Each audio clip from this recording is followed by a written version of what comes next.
I once met an investor who lost a fortune because of a simple oversight in their first multifamily deal. Let's make sure that's not you. Welcome to Strategy Saturday. I'm Charles Carillo, and today we're going to be discussing don't make these rookie mistakes when investing in multifamily real estate. If done correctly, multifamily real estate investments can provide consistent cash flow and long-term appreciation. Here are the top rookie mistakes when investing in multifamily real estate, some from my own personal experience and some from some of the guests on my show. Number one is neglecting property due diligence. Real estate investors must investigate all aspects of the property, including its financials, physical condition, and current tenant base. Does it make sense? Is it accurate? Can you confirm the rent shown to be paid as being actually collected? Are all the expenses included, or are they leaving some out? Have you hired a property inspector? Did you hire other contractors like a roofer or plumber to inspect the property as well? Number two is underestimating expenses and vacancy. So when you're analyzing a property, review that the current owner states for expenses, but verify that to be true. Request their utility bills, insurance bills, a vendor contract, etc. I will also plug in numbers that I feel are more accurate for my situation. For example, if the current owner pays $50 a week to mow their lawn, but they have 10 properties in the neighborhood, I am probably not paying $50 to have my lawn mowed if it's only one property that I own. Now, the current owner is not lying, but they are in a different situation. Also, if they had their property insurance for 10 years with a high deductible and never had a claim, they would most likely pay much less than I am with a new policy. The second part is vacancy. When I see the underwriting assumptions for new investors, I zero in on vacancies and make ready assumptions. Vacancy is very expensive. Not only are you not getting paid rent, but you need to prepare the unit for rent. Make ready. And you have to market it, rent it, and wait for the next tenant to move in to start getting paid again. There's a rule of thumb that multifamily properties have a 5% vacancy rate, but this is for larger complexes that have been stabilized. The smaller the complex, the higher the vacancy number. For more information on vacancy and make ready costs, check out my episode SS181, where I really do a deep dive. 3 is ignoring the property's location. So real estate is hyper local. Yes, the market may be growing and they are building A-class properties 3 miles away, but what is happening in the property's actual neighborhood? Is the property walkable to different businesses or public amenities? Is it close to public transportation, schools, and employment centers? Are the neighboring properties in disrepair? Does it look like the neighborhood is improving or declining?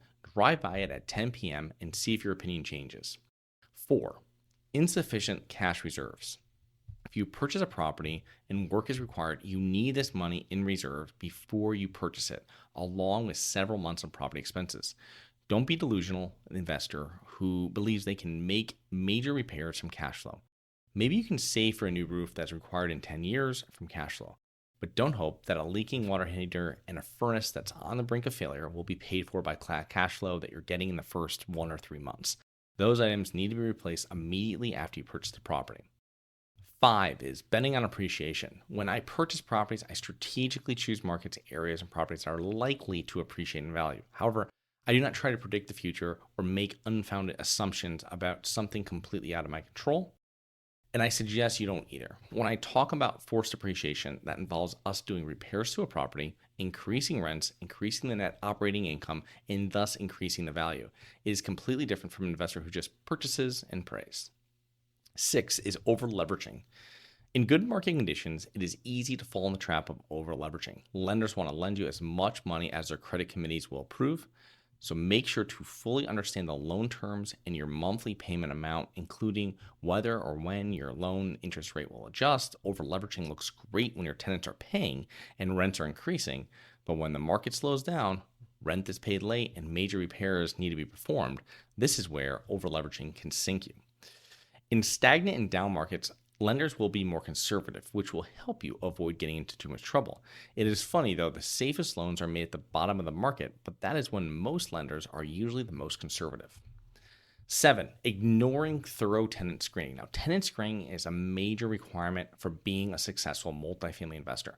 Thoroughly vetting potential tenants reduces the chance of late payments, eviction costs, and property damage.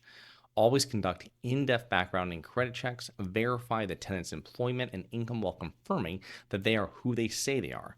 Tenant fraud is a growing issue across the United States. 8 is neglecting property management. I'm a huge proponent of first-time landlords managing their own properties. It allows investors to learn all aspects of the business from the inside. However, if you cannot devote the time required to manage the property correctly, make sure you hire a professional property management firm that knows your area and knows your property class. Knowing this before you purchase your property is better so you can accurately account for their management fees in your underwriting. So they may assist you with reviewing the property and your assumptions. So I hope you enjoyed. Please remember to rate, review, subscribe, submit comments and potential show topics at globalinvestorspodcast.com.